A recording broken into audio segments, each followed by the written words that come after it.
Good afternoon, welcome to health file. ఇవాళ health ఫైల్లో మనం మాట్లాడుకోబోయే అంశం ఆస్తమా, అలర్జీ, ఆయాసం, అలాగే గురకకి సంబంధించి వాటి గురించి. ఈ విషయాలకి సంబంధించి మనతో మాట్లాడడానికి శ్వాస హాస్పిటల్ నుంచి ఆస్తమాకి సంబంధించి జాతీయ అవార్డు గ్రహీత, అలాగే ఆయాసం, అలర్జీ వైద్య నిపుణులు డాక్టర్ వీరపనేని విష్ణురావు గారు ఉన్నారు. వారిని అడిగి మరిన్ని వివరాలు తెలుసుకుందాం. హలో విష్ణురావు గారు, వెల్కమ్ టు అవర్ స్టూడియో. ఆయాసం, ఈ ఆయాసం అనేది మామూలుగా గుండె జబ్బు ఉన్న వాళ్ళకి వస్తుంది. కొద్ది మంది అయితే కొద్ది దూరం వాక్ చేస్తే ఆయాసం వస్తుంది అని అంటారు.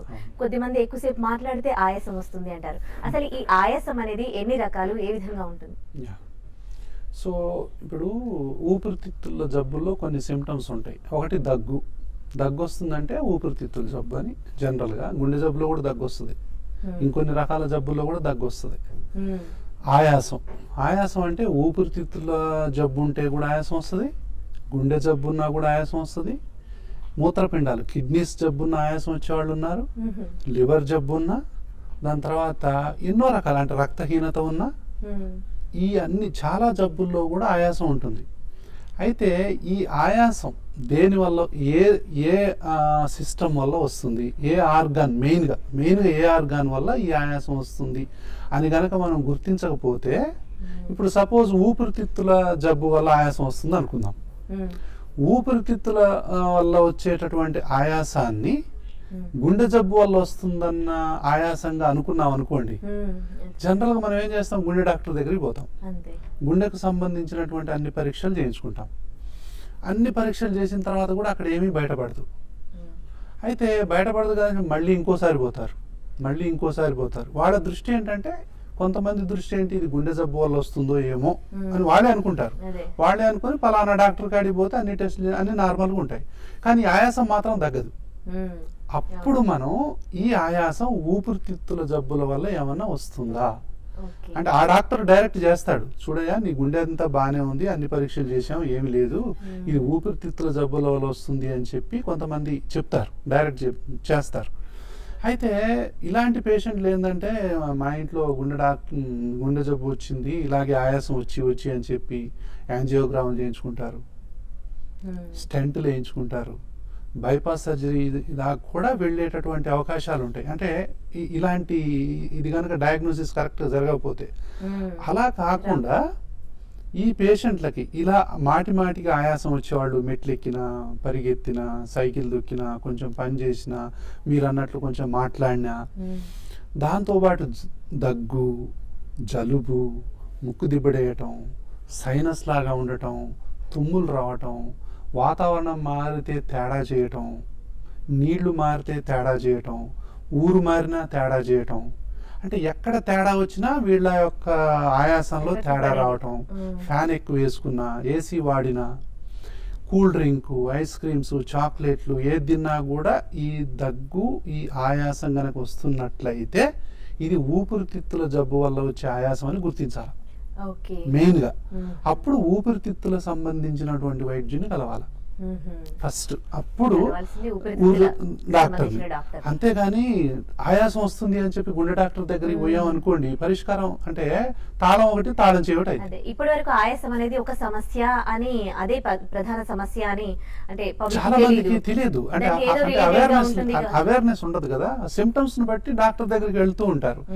కిడ్నీ జబ్బుల్లో కూడా క్రానిక్ కిడ్నీ డిసీజెస్ అని ఉంటాయి కొన్ని, సో దాని వల్ల ఆయాసం వచ్చేవాళ్ళు ఉంటారు. సో అది కిడ్నీ జబ్బు అని కనుక్కోవాలి. ఇప్పుడు ఇలా కిడ్నీ జబ్బు ఉన్న వాళ్ళు ఊపిరితిత్తుల డాక్టర్ దగ్గరికి రావచ్చు, ఊపిరితిత్తుల జబ్బు ఉన్న వాళ్ళు గుండె డాక్టర్ దగ్గరికి పోవచ్చు. కార్డియాక్ ఆస్తమా అని ఉంది ఒకటి, అంటే గుండె నుంచి ఆస్తమా లాగా వస్తుంది, గుండె జబ్బే, అక్యూట్ లెఫ్ట్ వెంట్రికులర్ ఫెయిల్యూర్ అంటాం. అయితే అది గుండె మన ఊపిరితిత్తుల జబ్బు లాగా కార్డియాక్ ఆస్తమా అంటారు దాన్ని. మాచెర్ల సామేలు. హలో సామేలు గారు, ఓకే, మీరు మాచెర్ల నుంచా అండి? ఓకే, మాట్లాడండి డాక్టర్ గారితో. నమస్కారం అండి. నమస్కారం అండి.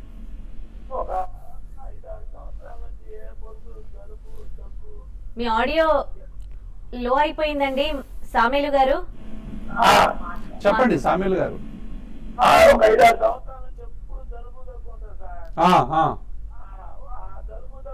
మాత్రలు వేసినాము, మళ్ళీ కొన్ని 2 రోజులు ఆయాసం వస్తుంటది. ఓకే.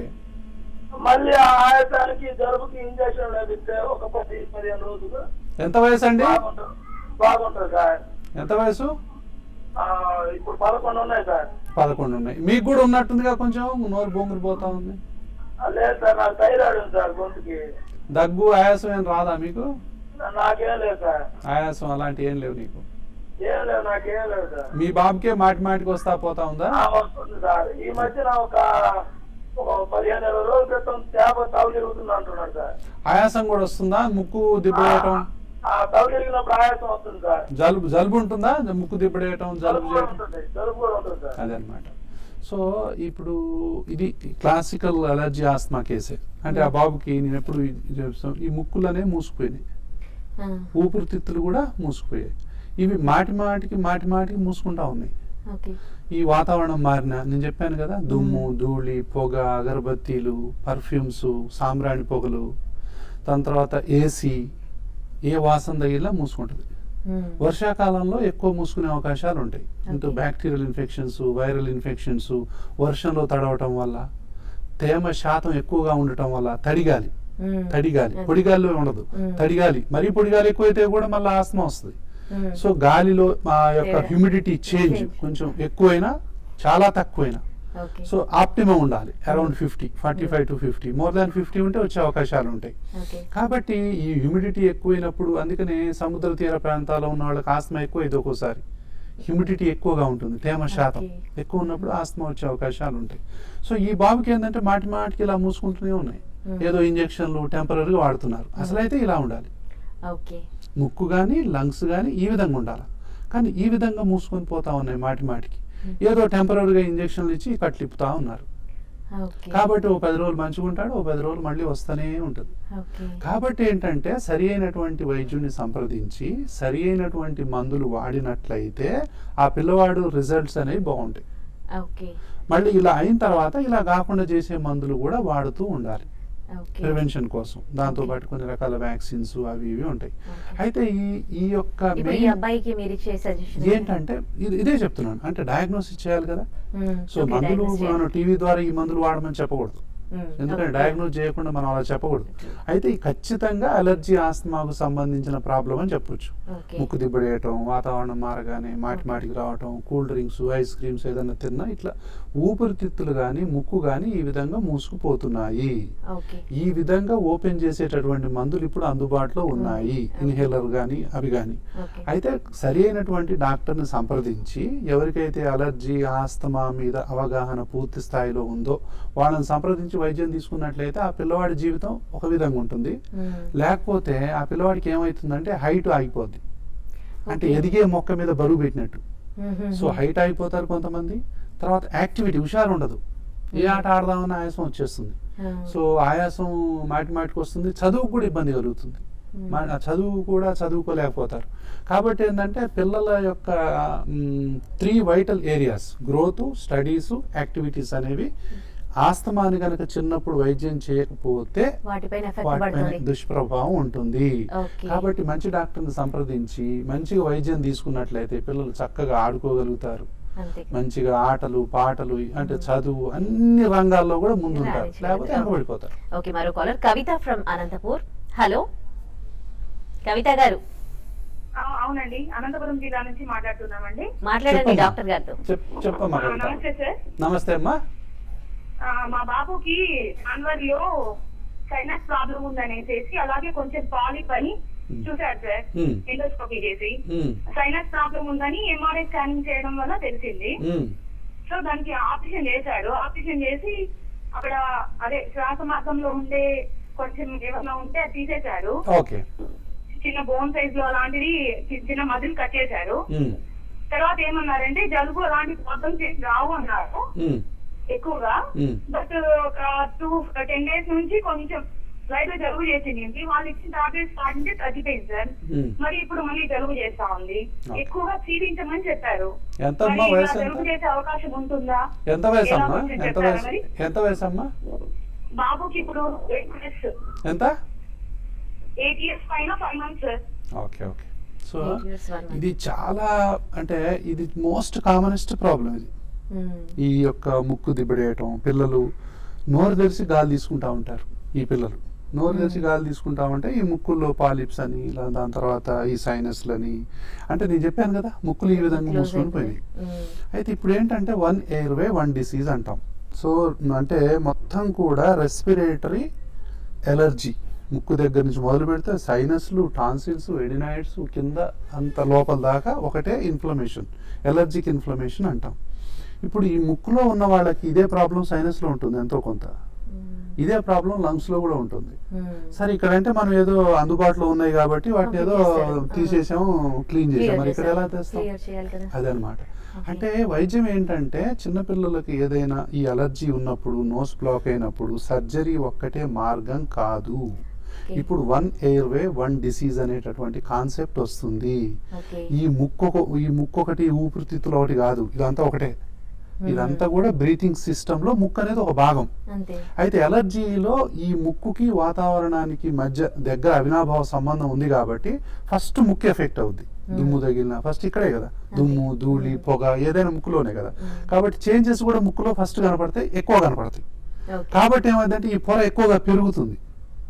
ఈ పొరని మనం ఏదో గీకేస్తేనో పీకేస్తేనో లేకపోతే పోయేది కాదు, ప్రాబ్లం సాల్వ్ అవ్వదు. ఆ ఎలర్జీ తత్వం ఉంటుంది ఆ మనిషికి. ఈ ఎలర్జీ తత్వం అనేది ఆయనలో పుట్టేది కాదు, వాళ్ళ అమ్మ సైడో, వాళ్ళ నాన్న సైడో, లేకపోతే వాళ్ళ అమ్మకి ఎంత దూరం ఉన్నా సరే వాళ్ళ సైడో, ఇంకా జెనెటిక్ గా ఈ తత్వం ఇంకా ఎవరికైనా ఉందా? ఈ తత్వం ఉంటే ఈ పిల్లవాడికి కేవలం ఏదో ఆయనకు వచ్చిన ప్రాబ్లమే కాదు, ఇది కుటుంబంలో జీన్స్ ద్వారా వచ్చిన ప్రాబ్లము. కాబట్టి దానికి యాంటీ అలర్జీ ట్రీట్మెంట్ ఇవ్వాలి. ఫస్ట్ నేసల్ స్ప్రేస్, ఇన్హేలర్స్, అంటే ముక్కుని ట్రీట్ చేయాలా, సైనస్ ట్రీట్ చేయాలా, మొత్తం అన్నిటి. ఎడినాయిడ్స్ ఉంటాయి, ఎడినాయిడ్స్ ఉండగానే పీకేయటం సమస్యకు పరిష్కారం కాదు.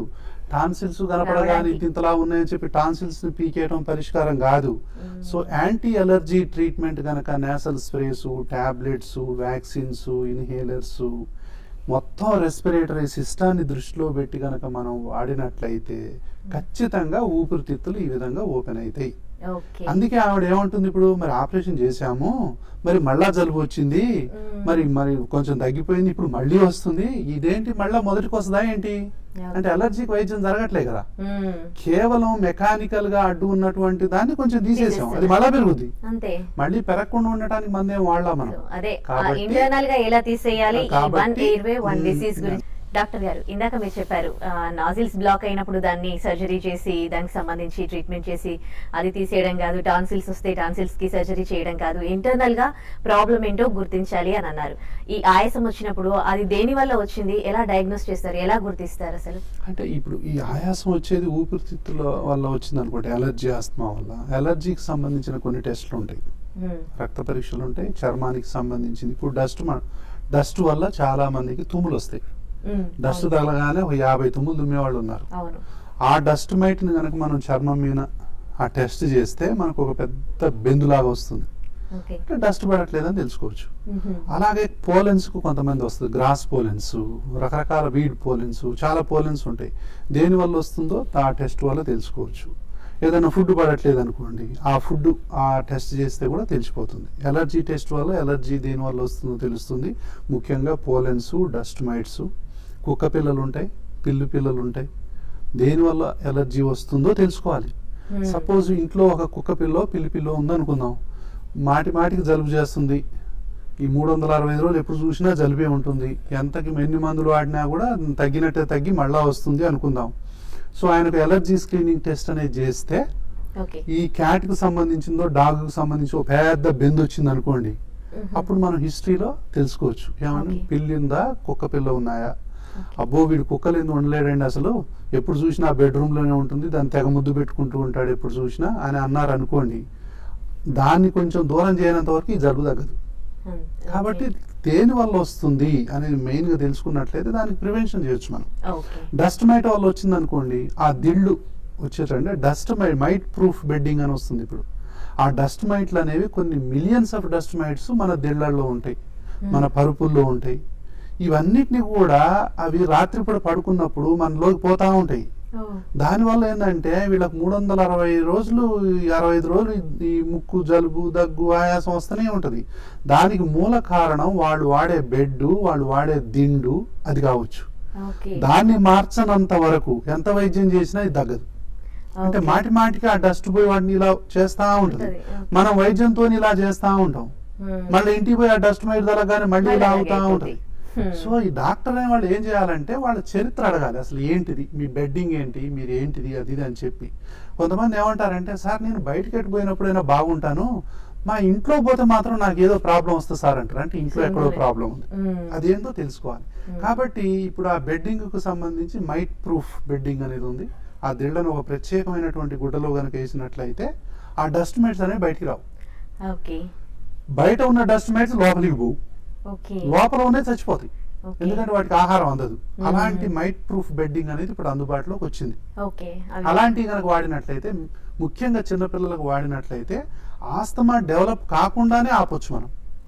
కాబట్టి అంటే జబ్బు వచ్చిన తర్వాత వైద్యం చేయటం కంటే రాకుండా ఉండాల్సిన జాగ్రత్తలు ఏం తీసుకోవాలి అనేదే ఇప్పుడు శ్వాస హాస్పిటల్, శ్వాస ఫౌండేషన్ ద్వారా గత 20 సంవత్సరాలుగా ప్రజలకు ఈ జబ్బు మీద అవగాహన కల్పిస్తున్నాం. ఇప్పుడు సాంబ్రాణి పోగేస్తారండి పిల్లలు పుట్టగానే. సాంబ్రాణి పోగేస్తే ఊపిరితిత్తులు ఈ విధంగా మూసుకొని పోతాయి.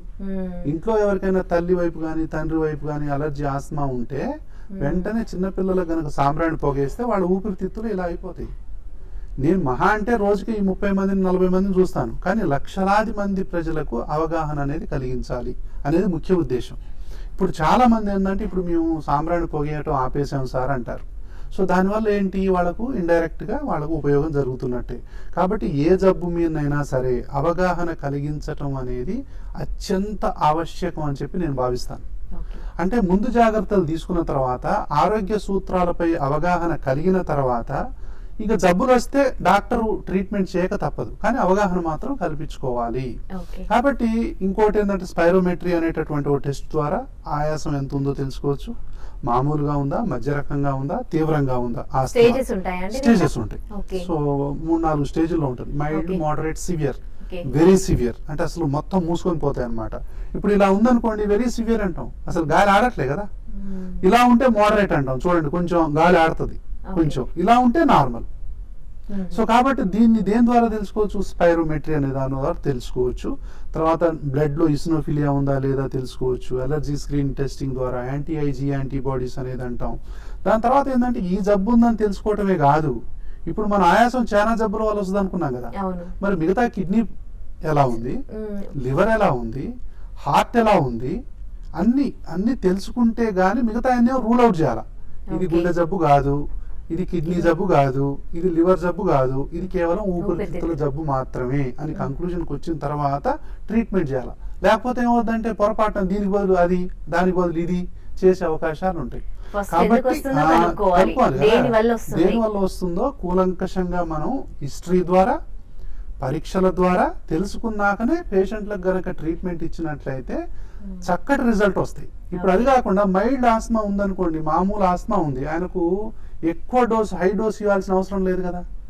అదే 4వ దశలో ఆస్తమా ఉన్న పేషెంట్ కి 1వ దశ మందులు ఇస్తే ఎప్పటికీ రెస్పాన్స్ రాదు. కాబట్టి తాళానికి దగ్గర తాళించే వెంట ఇదే కరెక్ట్ గా స్టేజ్ తెలుసుకొని దాని డోసు గనక కరెక్ట్ గా పెట్టినట్లయితేనే ఆస్తమాకి మార్పు ఉంటుంది. చాలా మంది ఏంటంటే సార్ మేము ఇన్హేలర్ వాడుతున్నాం, ఇప్పటికి ఒక 5-10 హాస్పిటల్ మారాం, ఈ ఎంతకు తగ్గట్లేదు సార్ అంటారు. అంటే ఏంటి, తాళం ఒకటి, తాళం చేయి ఒకటైందా అనేది తెలుసుకోవాలా. వాళ్ళకున్నటువంటి రోగ తీవ్రత ఒకటి, వాళ్ళకి ఇచ్చిన డోసు మ్యాచ్ అవుతుందా కావట్లేదా తెలుసుకోవటం ఒకటి. అసలు వాళ్ళకు ఉన్నది అలర్జీ, ఆస్తమానా, గుండె జబ్బా, కిడ్నీ జబ్బా, లివర్ జబ్బా, రక్తహీనత, ఇంకే జబ్బన ఉందా అనేది తెలుసుకోవాలి. అంటే డయాగ్నోసిస్ అనేది కరెక్ట్ గా తెలుసుకున్నప్పుడు ట్రీట్మెంట్ ఇవ్వటం అనేది సులభం అవుతుంది. కాబట్టి ఇదంతా అవగాహన కలిగించుకున్నట్లయితే పేషెంట్లు ఇబ్బంది పడాల్సిన అవసరం ఉండదు. ఈ జబ్బుకు ఒక 100 పేర్లు ఉన్నాయి. కొంతమంది నాకు బ్రాంకైటిస్ ఉంది సార్, కొంతమంది నాకు అలర్జీ ఉంది సార్, కొంతమంది నాకు సైనస్ సార్, కొంతమంది నాకు డస్ట్ అలర్జీ సార్, దీన్ని ఇమ్ము, దమ్ము, రకరకాల పేర్లు ఉన్నాయి. అలర్జీ, ఆస్తమాకు ఒక 100 పేర్లు ఉంటాయి. ఒక 100 రకాలుగా. నాకు సైనస్ ఉంది సార్ అంటారు, ఆయనకు ఆస్తమా కూడా ఉంటుంది, మెట్లెక్కి ఆయాసం వస్తుంది, కానీ నాకు సైనసే ఉంది సార్ అంటాడు. ఓన్లీ ముక్కుకు సంబంధించిన వైద్యాలు తీసుకుంటా తిరుగుతూ ఉంటాడు జీవితాంతం. కానీ అదే పేషెంట్లో ఆస్తమా కూడా ఉంటుంది. సో ఇక్కడ వైద్యం జరగాలి, ఇక్కడ కూడా వైద్యం జరగాలి. జరగనంత వరకు ఆ సాటిస్ఫాక్షన్ అనేది లైఫ్ లో ఉండదు. ఏదో ఒక మిస్ అయిన ఫీలింగ్ ఉంటుంది, ఏదో ఒకటి మిస్ అవుతున్నాం, ఏదో కొంచెం పని చేస్తే ఆయాసం, ఏదో ఒకటి తినగానే ఏదో తేడా చేయటం అలాంటిది ఉంటుంది. కాబట్టి ఊపిరితిత్తులు ఈ విధంగా మూసుకొని ముక్కు దగ్గర నుంచి కింది వరకు ఈ విధంగా మూసుకున్నప్పుడు పై నుంచి కింది దాకా ఓపెన్ చేయాల్సిందే. మా బాబుకి కళ్ళు తిరుగుతున్నాయి సార్ అని చెప్పాడు ఒక అతను. కొంచెం తిరిగినట్టు కూడా ఉంటుంది. అంటే ముక్కు మూసుకున్నప్పుడు చెవులో ప్రాబ్లమ్స్ కూడా కొంతమందికి వస్తాయి. దానివల్ల ఆ బ్యాలెన్స్ అనేది కూడా కొంతమందికి, అంటే చెవులో ఏదో సౌండ్లు వచ్చినట్టు, బ్యాలెన్స్ అంతా తిరిగినట్టు, అంత తల తిరుగుతున్నట్టు కూడా అనిపిస్తుంది. దానికి కారణం జలుబు కావచ్చు. జలుబును కనుక కరెక్ట్ ట్రీట్మెంట్ చేస్తే ఈ చెవులో ప్రాబ్లం కూడా తగ్గిపోవచ్చు. కాబట్టి ఎన్నో రకాలుగా ఒక జబ్బు అనేది 100 రకాలుగా కనపడుతుంది. అలా అని చెప్పి దానికి 100 రకాల మెడిసిన్స్ కనుక మనం ఇచ్చినట్లయితే 100 రకాల కాంప్లికేషన్స్ వస్తాయి. జబ్బు ఒకటే ఉంటది కానీ ఎన్నో రూపాల్లో కనపడద్ది. సో ఆ మెయిన్ జబ్బు ఏంటో పట్టుకొని కరెక్ట్ గా మనం వేరుకు గనక మనం మందేసినట్లయితే ఆకులన్నీ పచ్చబడ్డట్టుగా ఉంటుంది. లేకపోతే ఆకుకు వైద్యం చేసినట్టు ఉంటుంది. మీ శ్వాస హాస్పిటల్లో 1 ఎయిర్వే 1 డిసీజ్ అంటే మీరు ఇలాగే డయాగ్నోస్ చేసి దానికి సంబంధించి చేస్తారా? సరే, అంటే ఏంటంటే అమ్మా, ఇప్పుడు శ్వాస హాస్పిటల్ ముఖ్య ఉద్దేశం ఏంటంటే శ్వాసకు సంబంధించినటువంటి జలుబు, దగ్గు, ఆయాసం, పిల్లికూతలు ఈ జబ్బులకు గురక, విపరీతమైన గురక కూడా అలర్జీ, ఆస్తమాకు వైద్యం చేయకపోవడం వల్ల చాలా మందిలో గురక వస్తుంది. చాలా మంది నోరు తెరిచి నిద్రపోతా ఉంటారు. ఈ ప్రాబ్లం కనుక మనం ఓపెన్ చేస్తే గురక అనేది తగ్గిపోద్ది. ఆ విషయం తెలియక చాలా మందికి గురక పెడతా ఉంటారు, చాలా పెద్ద గురక పెడుతూ ఉంటారు. అలాంటి వాళ్ళకి మిషన్ వాడుతూ ఉంటారు. మిషన్ వాడాల్సిన అవసరం లేదు, మామూలు టెంపరరీ అదంతా. సో కరెక్ట్ వైద్యం. అందుకనే ఎప్పుడైనా సరే ఇలాంటి ముక్కు మూసుకున్నా, లేకపోతే tonsils, adenoids, asthma, allergy, headache, sinus ఇలాంటి ప్రాబ్లం ఉన్నప్పుడు వీటన్నిటి టోటల్ రెస్పిరేటరీ సిస్టమ్ మొత్తానికి వైద్యం జరగాలి తప్ప పీస్ మీల్గా జరగకూడదు. సైనస్ కోసారి, ముక్కు కోసారి, ఎడినాయిడ్ కోసారి, టాన్సిల్ కోసారి, లంగ్ కోసారి, అంటే ఆకుకు జరిగినట్టు కాదు, రూట్ చేయాలి. కాబట్టి ఏంటంటే ఇది అవగాహన అందరూ కలిగించుకొని దేనివల్ల అలర్జీ, ఆస్మా వస్తుందో తెలుసుకొని సరి అయినటువంటి వైద్యుడిని సరి అయిన సమయంలో సంప్రదించి సరి అయిన వైద్యాన్ని కనుక పొందినట్లయితే వాళ్ళ జీవితం అనేది సుఖప్రదంగా ఉంటుంది. Thank you so much Veerapaneni Vishnu Rao గారి వాళ్ళు మా స్టూడియోకి వచ్చి ఆయాసం, ఆస్తమా అంటే ఇప్పటి వరకు పబ్లిక్ కి అది ఒక సిమ్టమ్ లాగానే తెలుసు, కానీ అది ఊపిరితిత్తుల వల్ల కూడా ఎక్కువగా ఊపిరితిత్తులకు సంబంధించే ఉంటుంది అని ఒక పబ్లిక్ కూడా ఒక క్లారిటీ వచ్చేటట్టు చేశారు. Thank you so much for coming our studio. ఇది ఇవాల్టి హెల్త్ ఫైల్. చూస్తూనే ఉండండి TV5.